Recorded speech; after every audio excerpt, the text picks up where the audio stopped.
Wars aren't fought by countries. They're fought by people. Now, hear their stories in their own words. Honor their service in your own way. At the only museum in America that gives a voice to all our veterans. The National Veterans Memorial and Museum. It's more than a museum. It's the new home of the brave. Covelli Enterprises and Panera Bread is excited and honored to join the National Veterans Memorial and Museum in celebrating the service and commitment of our nation's veterans. We are so proud to recognize the brave men and women who put their lives on the line day in and day out so that we can be free.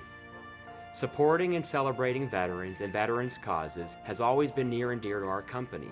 As our founder, my grandfather, who I am proud to be the namesake of, Albert Covelli, was a World War II veteran. Like many of you, he put his life on the line for love of this country. At Covelli Enterprises and Panera Bread, we look far and wide for veterans to work in our company, because we know they exhibit courage, determination, and strength. We consider it a great privilege to partner with the National Veterans Memorial and Museum, because we believe in highlighting and celebrating veterans and their amazing sacrifices for the good of our incredible country. My family and I are proud to live and conduct business in a community like Columbus, Ohio, which houses such an incredible museum that celebrates all veterans from all branches of service, from all eras. And we could not be more humbled to be able to honor these great heroes firsthand. I'd like to thank the National Veterans Memorial and Museum for inviting me to be a part of today's Rally Point.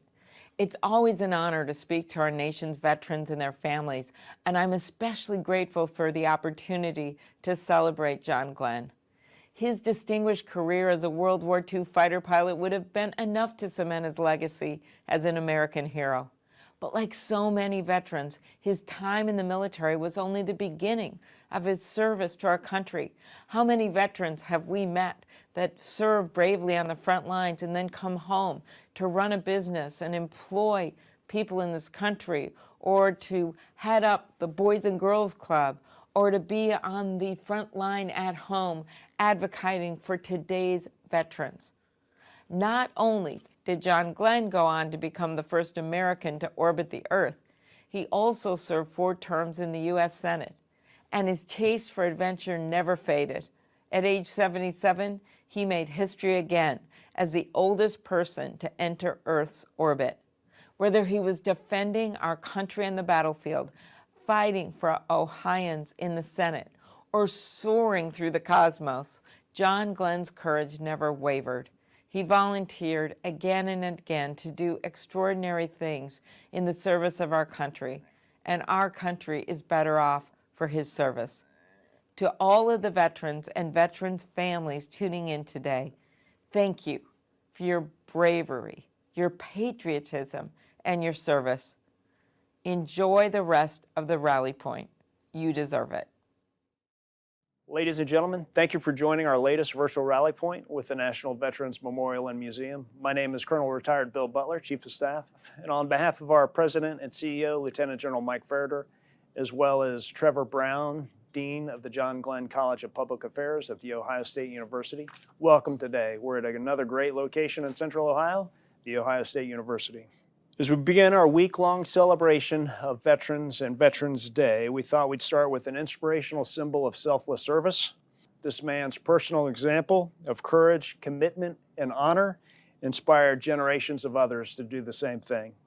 Today we're talking about John Glenn, native of Ohio, Marine, combat aviator, astronaut, businessman, senator, and lifelong public servant, as well as until recently the oldest man to enter space.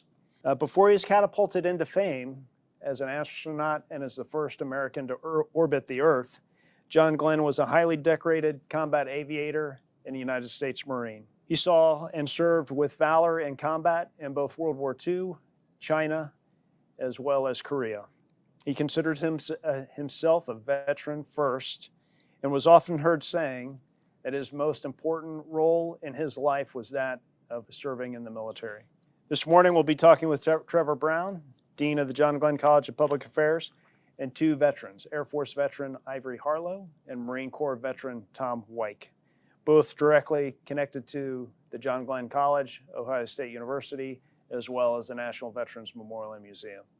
Our moderator is President and CEO, who also is a combat veteran of Mogadishu, Somalia, and served 3 tours of combat as a general officer, and also had a distinguished 35-year Army career. And most recently, he was inducted into the Ohio Veterans Hall of Fame in the class of 2021. So who was John Glenn, and how did you know him?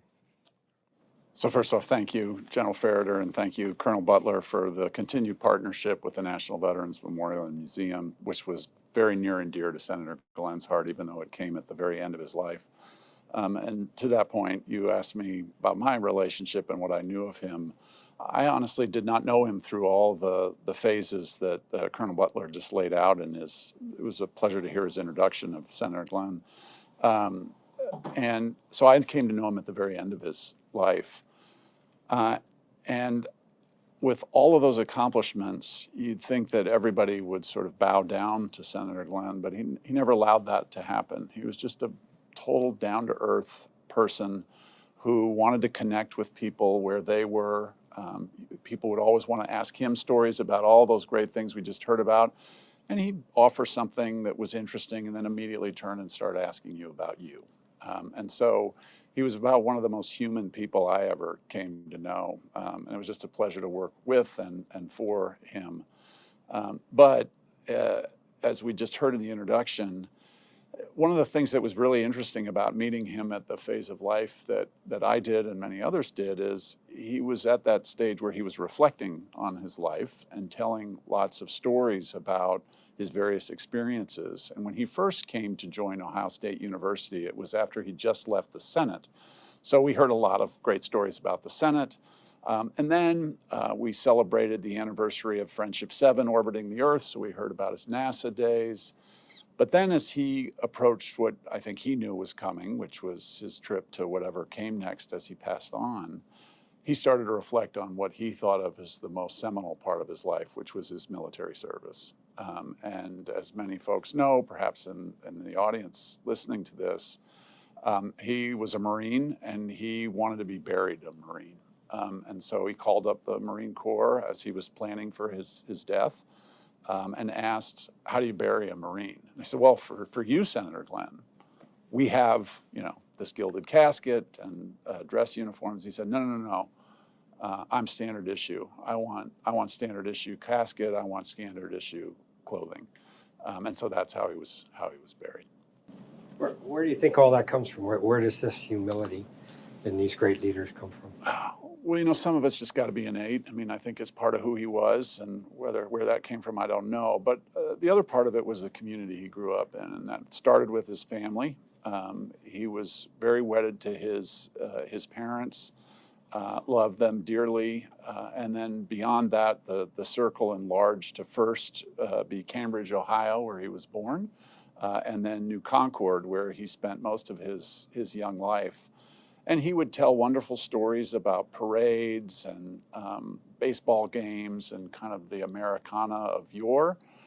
But fundamentally, I think it was just being a part of a community that cared for each other and looked out for each other and made sacrifices for the good of the community.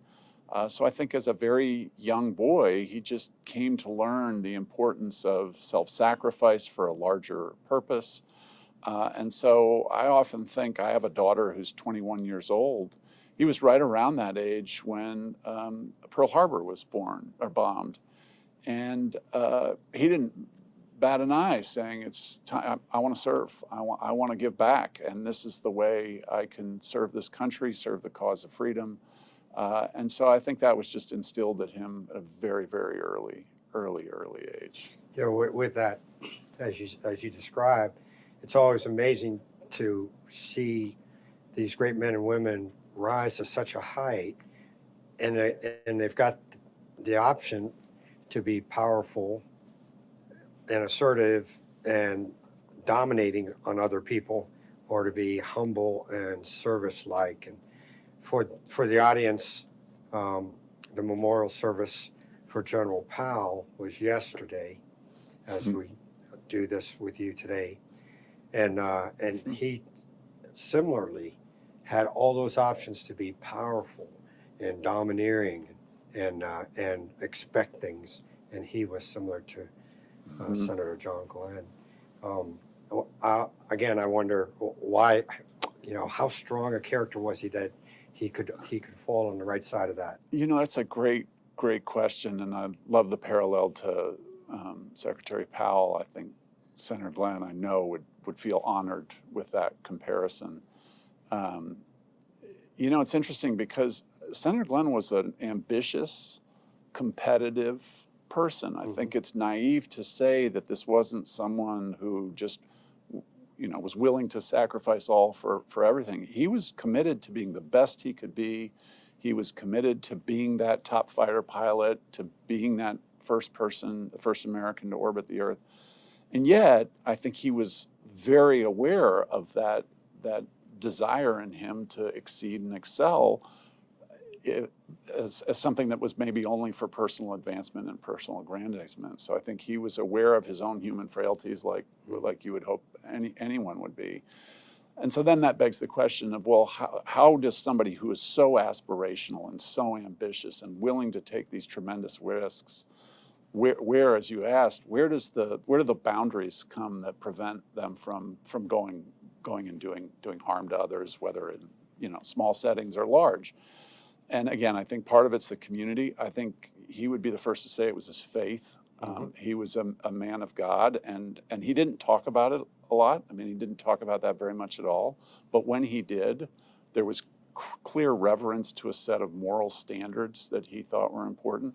I think his time in the Marine Corps, it was just the crucible of really solidifying who he was as a person, in the sense that he wanted to be part of a team. He wanted to be part of a group. And he would occasionally remark on being a Marine aviator meant that he was above the troops on the ground. And even though he was in a position of tremendous power and influence, he always wanted to be, he felt some loss of not being part of the group on the ground. So I just think it was sort of layers and layers of accountability that he put around himself and sought out those relationships that sort of reinforced his desire to be part of a communal effort. I think it's amazing as we work together, the National Veterans Memorial Museum and the John Glenn College, our pillars are to honor, connect, inspire, and educate, and your mission is to educate. But as I've watched you personally and watched your team, you've got that inspiration and that inculcating of qualities of character, not just knowledge. So this is a little bit more towards you, but tell everyone how you view developing young men and women from your perch as the dean here. Well, first off, it's an honor and a privilege to be in a role like this, and fundamentally to be in an institution, particularly a land-grant institution like Ohio State University, that is committed to the betterment of the state and to finding the next John and Annie Glenn, is to creating the conditions for people who want to make the world better while also advancing themselves in that sort of professional growth mentality that Senator Glenn had. That's something that I think drives this entire operation. I mean, I think Senator Glenn obviously came here and created an ethos, but I think this institution, Ohio State, is the same in the sense that there was a reason that he wanted to come here. And it's important to note he's a proud graduate of Muskingum University, as was Annie, his wife. And yet, as much as he had connections to Muskingum, he wanted to come be a part of this land-grant institution. And we bear that responsibility to serve the state and serve the nation and the local communities across Ohio. And so I think his narrative, his story is so compelling about small town Ohio, goes off to do all these incredible things and then comes back home to keep building. But I think we all, having spent time with him, while we miss him, we're all still so committed to his vision and his mission. We all came here because we wanted to keep learning and growing, and then creating opportunities for others to do the same, notably students. So tell us, how old would he be today? Well, so this is part of his 100th birthday, and we're taking great liberty. I don't know what your family's like, but my children were like, it's not a birthday, it's like a birth week or a birth month. I have a friend. So we're doing a birth year for Yeah. Senator Glenn. Yes, his birthday was July 18th. He would have been 100 years old this past July, and so we're stretching that out over the year, in large part because with each year of his life, he accomplished so many things, and over the decades, it's hard to pack it all into one day. So this particular period of time, we're celebrating his military service. And you know, for him, military service was public service. He saw that as again, I think perhaps the consummate way to give back and serve your fellow citizen.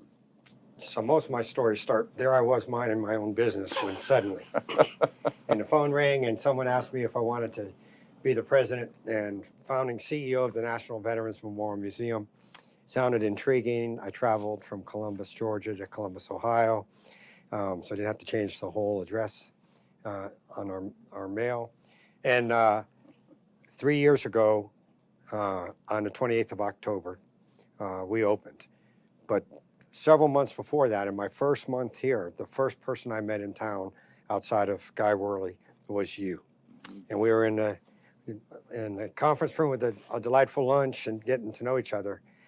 And I had some big ideas on what I wanted the NVM to be. Much more than a museum, I wanted to impact the lives of our veterans in our community. And we started a conversation, and just describe a little bit what you remember of what we sort of talked about, but most importantly, what came out of that conversation. Well, first off, I remember your enthusiasm, and I remember your excitement about this opportunity, and that statement you just made was apparent then too. It wasn't just going to be a building with some artifacts in it. It was going to be a home where veterans could come and feel connected, but knowing that they were going to be spread out across the country, if not the world. You had that vision of how do we create programs that go beyond the walls of the beautiful National Veterans and Memorial Museum. So that was inspiring, because that's what we want to do too. We have a beautiful space, but we know the real impact is the people who spend some time here and then go off and do amazing things in the world. And again, that story of Senator Glenn is that narrative repeated. So I remember us sitting down and thinking, how do we take that idea of creating a place where people could convene, but then also spread the great impact of the work that we do. And Senator Glenn was at first, he was a child and all that, but I think his first true role was as a student. He was a very curious person. He was always interested by the world, wanted to understand how things work. And so for him, school and education was such a powerful launch pad for all the things that came next. So taking your enthusiasm and desire to spread the impact of NVMM with his insight into the power of education, we came up with this idea to create some kind of educational program to serve veterans, another important dimension of Senator Glenn's life and obviously the mission of NVMM.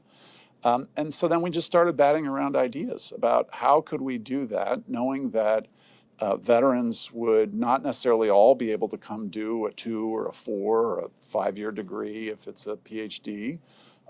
How could we give them an educational experience that would help solidify all that they learned in the military and be recognized by other individuals and entities, corporations, governments, et cetera, somehow certify educationally that experience they'd had in the military, while helping them to continue to think and reflect and grow. So those were that's what I remember talking about. We didn't yet have the certificate program, I think, worked out, but I do remember all of that energy around that exciting idea. Yeah, I think it's great. And we've seen all too often great young veterans get into corporations. They take off, like a herd of wild turtles into the organization, and then about the time they're going to get promoted, then someone says, well, you haven't done any continuing education, you know, what have you been doing at night? And they say night patrols, you know, and the like. And so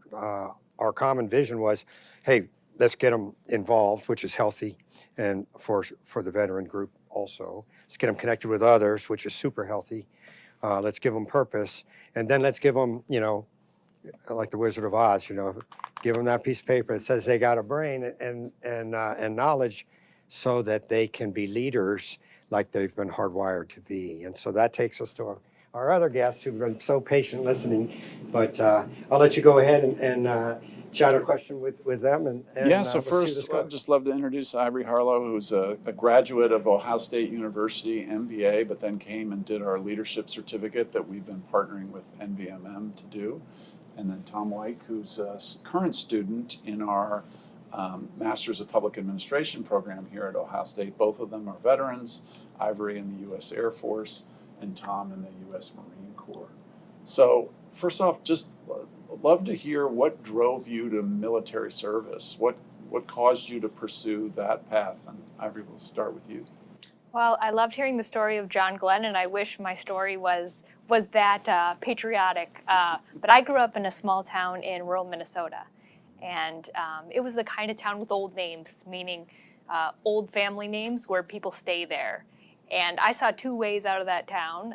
For the kids that had academics or athletics, they had scholarships to universities, but I wasn't that smart and I wasn't that great of an athlete.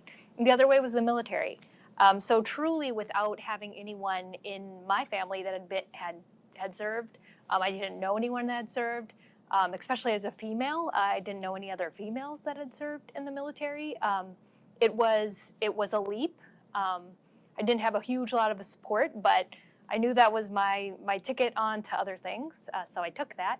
And I think, you know, even if you don't go with that feeling of patriotism or an understanding really of what that means, you certainly gain that when you enlist. And I think, you know, by that second week of boot camp, I had a deeper understanding of the history of what I had been reading about for years, you know, and what the country was built, and really felt a deeper connection to that, and I knew I made the right decision. Tom, what about you? Kind of a sense of duty, you know. Several of my family members served in times of war. I was kind of thinking, you know, I don't really have a lot of options as well. I'm the youngest of 4 children, don't really have access to an education beyond high school. So college was kind of in my mind, that was potential as well. Kind of the climate that was going on, the housing crisis was kind of going on. It was around 2010 when I was making this decision, leaving high school. So it was kind of those were really my main drivers. A sense of adventure, I guess, as well. So I mean, the war was going on in Afghanistan still, and that was kind of my mind as well, looking for a fight, I guess. Joining the Marines, I'm gonna try to get in the, you know, first to fight, try to get in. So how did you choose the Marine Corps? And I asked this, Senator Glenn was so proud to be a Marine. I guess it was just, that was the only place I was going to go. So that's the only people I talked to. That's the only thing I wanted. Just their, you know, their core values, honor, courage, commitment, you know, the history that they've had, you know, people like Senator Glenn, all the great things he's done as well.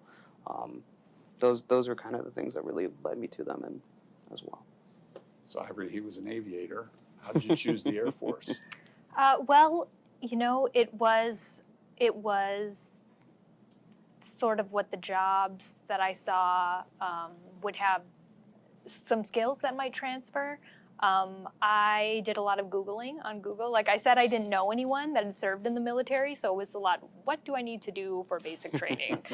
Thank goodness for the internet. But also seeing, you know, there's so many career fields in the Air Force, and I thought, you know, this is something I could leave, walk out, make a living wage, and continue on, whether that was going to be education or what I decided to do after the military.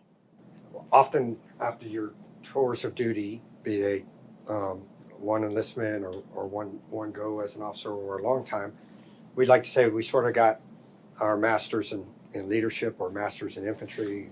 You know, what are the big skills that we'll start with you, Ivory, that you think you gained, knowledge, skills, or attributes, and then how did you decide to continue with education in that vein? Sure. So I think I think definitely one thing that the military provided to, and provides to everyone, especially being from a very small town in Minnesota, you are exposed to people from everywhere. And suddenly, the military is the most diverse place, but it's also the most inclusive place, right? Because you walk on a base or a post and everybody is suddenly a big family. So I think walking away with that and knowing you could go into any situation, whether it's an educational situation or a work situation, you can go in and seize the moment and use whatever skills that you have to better. Tom, what's the biggest thing that you think you took from your time in the Marines? And part two, what's the biggest thing that you've given since you've been out of the Marines? Oh, wow. I would say, I guess, the biggest thing I got from the Marines was just confidence. We always used to say, be confident, not cocky. So that would probably be the biggest thing, that I have the confidence to go do this and tackle any mission. That's probably the biggest thing that I've gotten.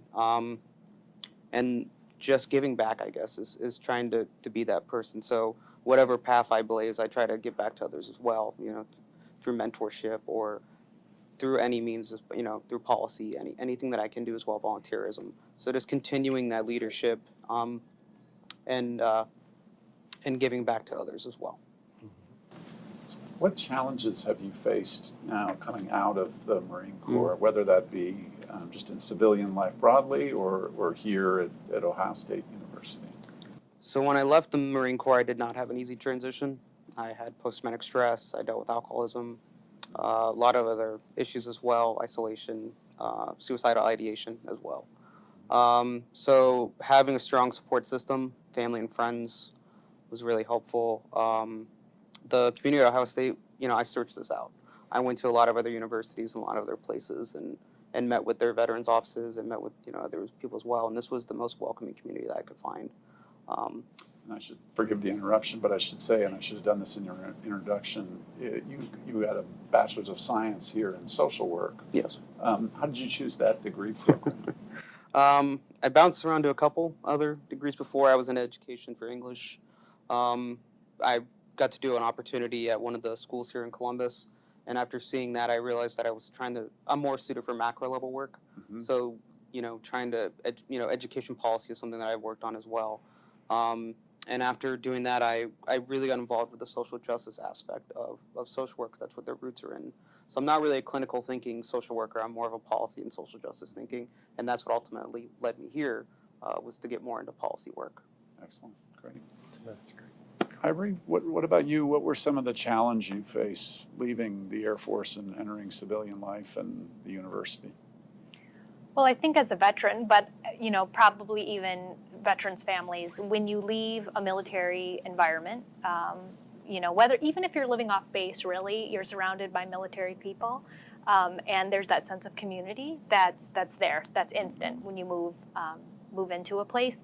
And so when my husband and I came to Ohio, it was sight unseen. So we moved out to a rural place in Ohio where the only time you came across other veterans where you knew was when you were at the VA.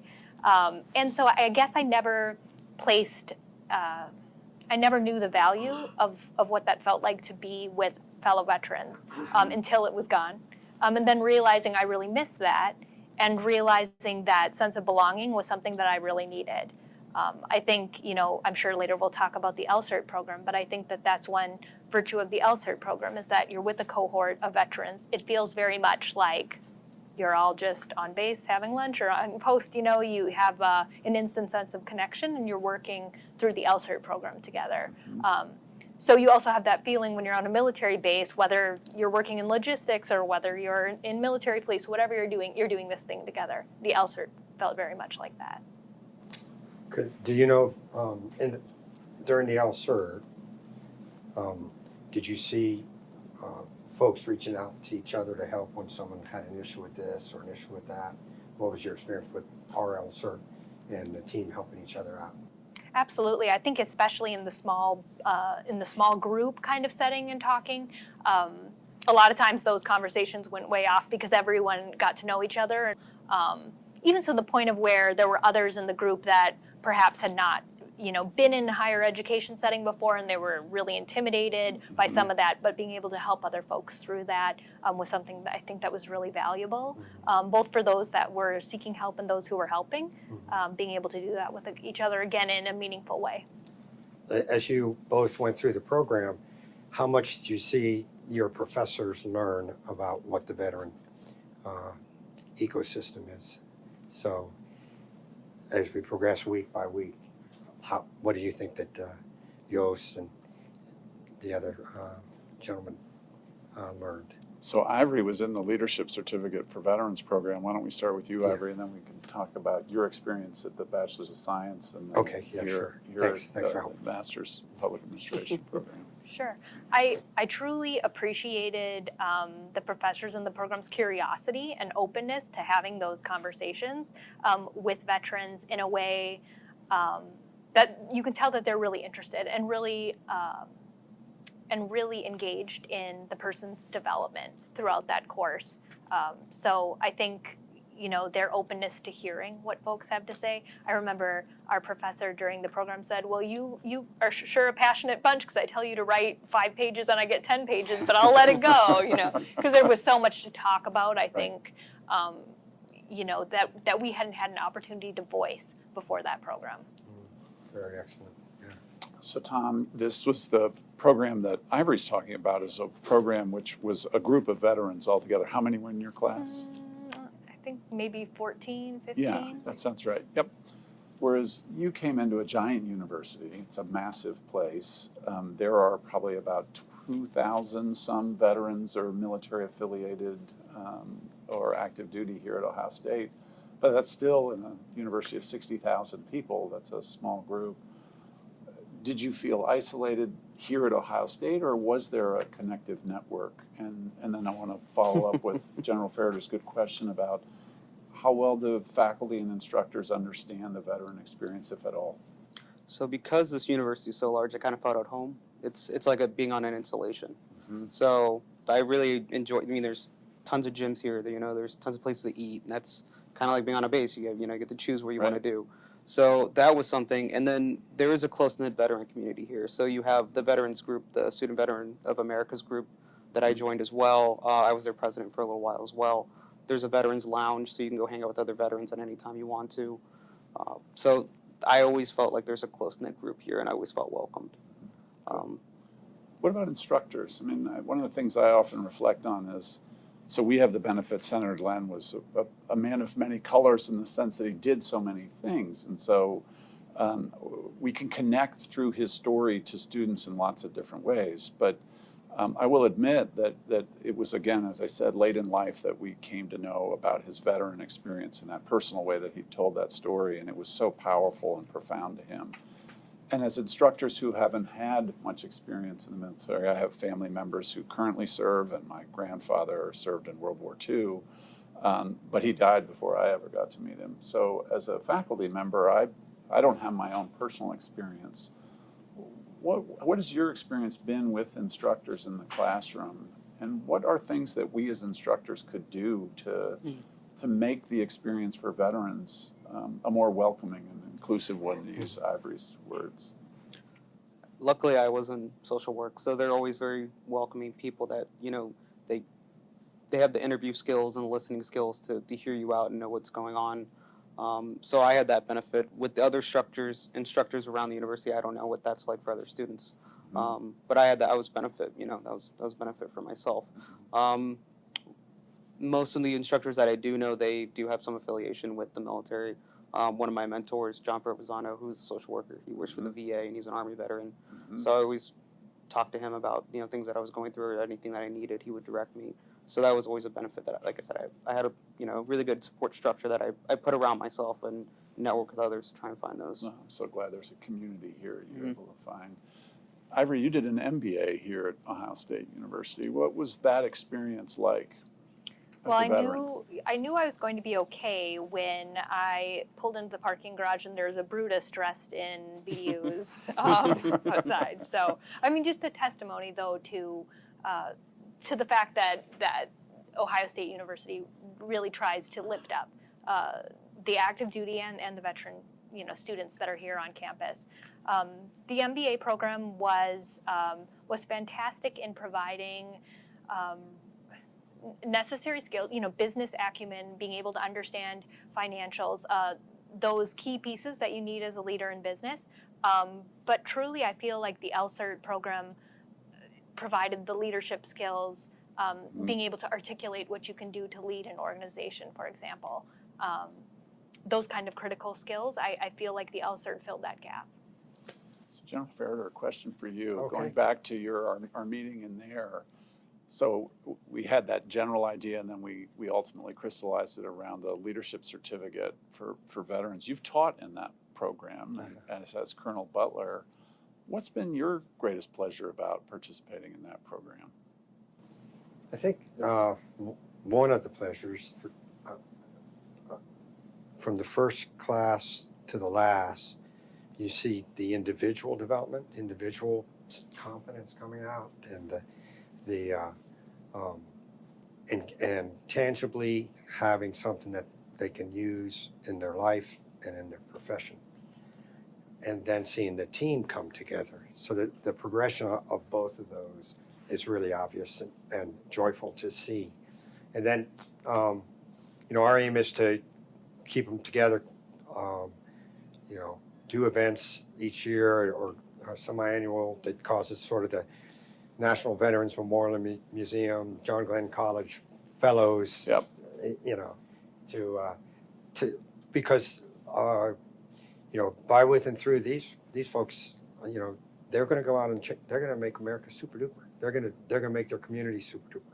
They can't help themselves. So like the retriever with the tennis ball, as soon as they get into a place, they're, just a few suggestions here. I'm new, right? And so that's the number one, and that it worked, and that it evolved. To great credit to your team in helping us evolve it and make iteration 2 even better than iteration 1, and iteration 3 evolved so that we're relevant to the next group that comes in.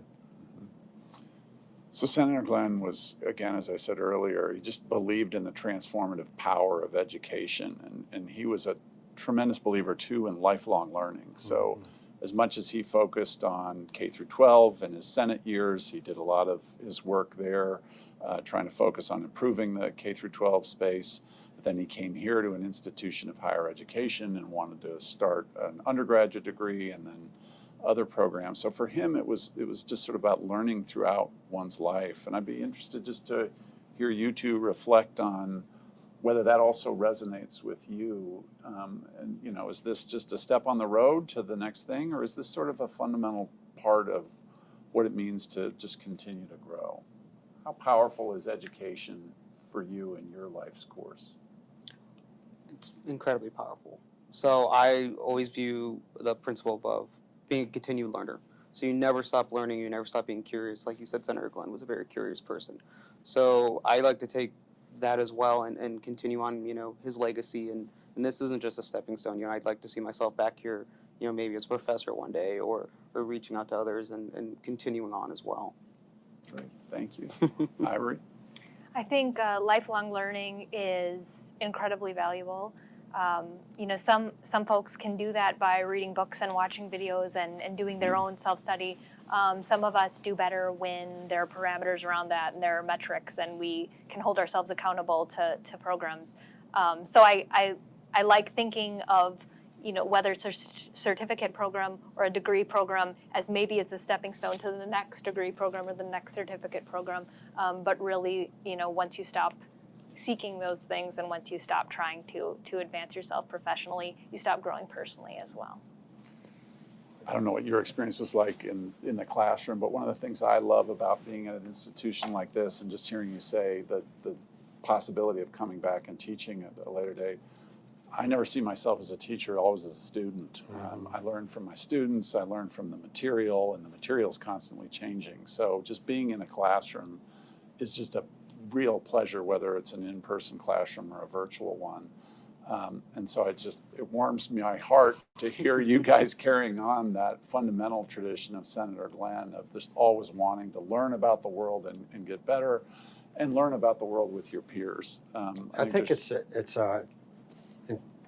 something that our military members get encultured with and through. They leave home, they got out of mom's basement, and they got out of Minnesota, and then they get to basic, and then they succeed. And there's a really great book called Set Up for Success on transitioning, written by Joel Carpenter, and they get to their first unit, and then all that gear that they touched once in basic is in front of them, and now they have to go from familiar to mastery. And so they have to be curious, and they have to ask the question, how does this work?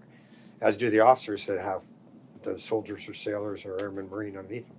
And then in about 3 years, or during that time period, you deploy into the combat zone or not. But at the third year, you're probably going to move.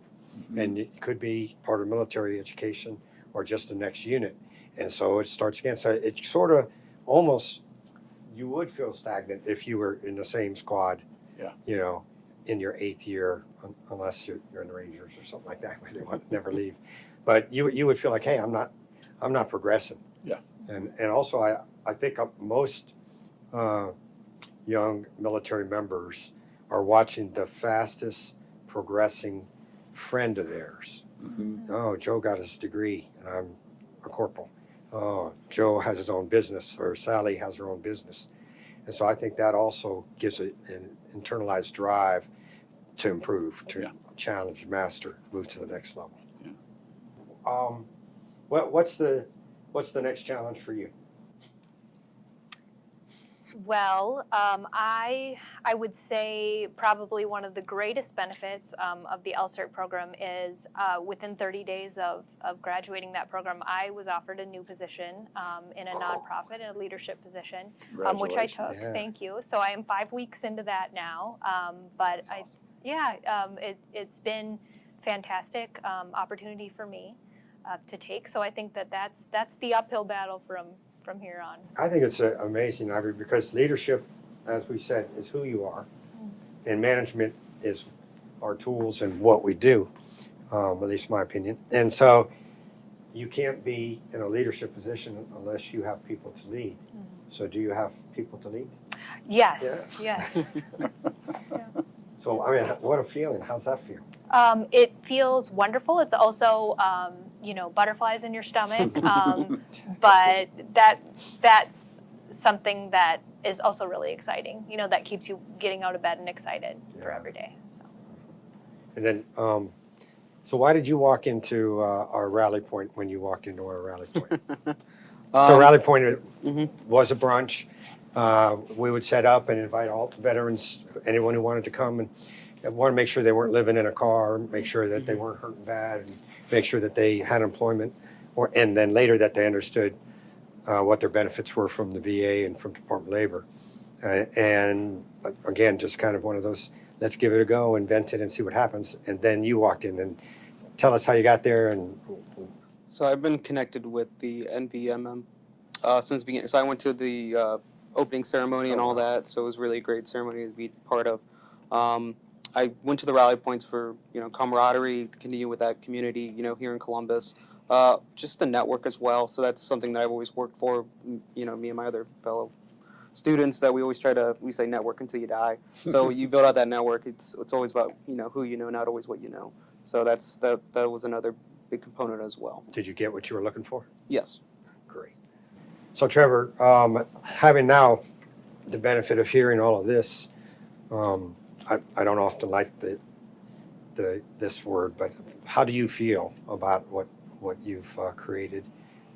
Well, I can't claim any credit for it because, again, you and I did this to start, and then that quickly involved bringing lots of other people in to make it all come to fruition. So I feel good about what the team's produced, and I loved your description earlier, for example, of the Leadership Certificate for Veterans program. We just continue to evolve and get better. I think Senator Glenn was always about self-improvement and collective improvement, and so I think just knowing that it's delivering value, and by it, I mean your experience in the Leadership Certificate Program, the Rally Point that this is a part of, the degree programs that you've been a part of here at Ohio State University. There's a real joy that comes about being a part of that, and excitement about how we keep evolving and making it better and trying to get more veterans involved in these programs. Just hearing success stories like this, knowing that it's always a journey, and that there will be other challenges that come in your way, but that's exciting to know that we made some things that are adding some value. Let's figure out how to make some more, get more people in. That's great. So as we wrap up, Ivory, if you were talking to a group of veterans out there who are watching this, what advice would you give them based on your experiences of transitioning, employment, continuing education, and now leadership? I think back to our graduation with the LCERT program, and one of those individuals that was in the cohort that said, I was really intimidated by all those papers we had to write. And he had that certificate in his hand, and he was like, this is the hardest thing I've ever done, which, we're thinking is probably not the hardest thing you've ever done. But to him, it really represented something, and also representing that he could do it, So I think that's what I would say. You have to start, know that you can do it. You'll walk away having done it, and then knowing what you can do after that. That's great. And Tom, how about you? Pretty much along the same lines that, whatever you want to go achieve, you have the capability of doing it. And wherever you're at in life, don't be afraid of, there's imposter syndrome where you're like, okay, I'm here. Am I worthy of this? Am I, you are worthy. That would be the biggest thing I say, is that you're worthy, and wherever you're at, you're where you're meant to be. So just continue on the road, and you'll get where you need to be going. It's all about the journey sometimes, not always the destination. Oh, well said. So if you're out there and you need some help, then reach out to us, reach out to your friends, reach out to your family. Don't suffer in silence. And if you're out there and you're Army strong or Marine strong or Air Force strong or Navy strong or Coast Guard strong or Space Force strong, then reach out to one of your buddies and make sure they're okay. This is a holiday season coming towards us, and it's very challenging for the veterans and for anyone else who is not connected with a strong support cycle. So reach out and make a difference. And Dean, I'll allow you to close us out on this wonderful program today. Well, I'll just thank you and Ivory and Tom for joining us in this reflection of Senator Glenn and this celebration of military services, public service, and to all those watching, thank you for allowing us to keep his legacy alive in his 100th year. Sadly, some people don't even know who he is as the world gets younger in some ways. So it's important to keep talking about him and tell stories about him, because they're such powerful and profound reflections of who we are as a community. So thank you for that. Thank you.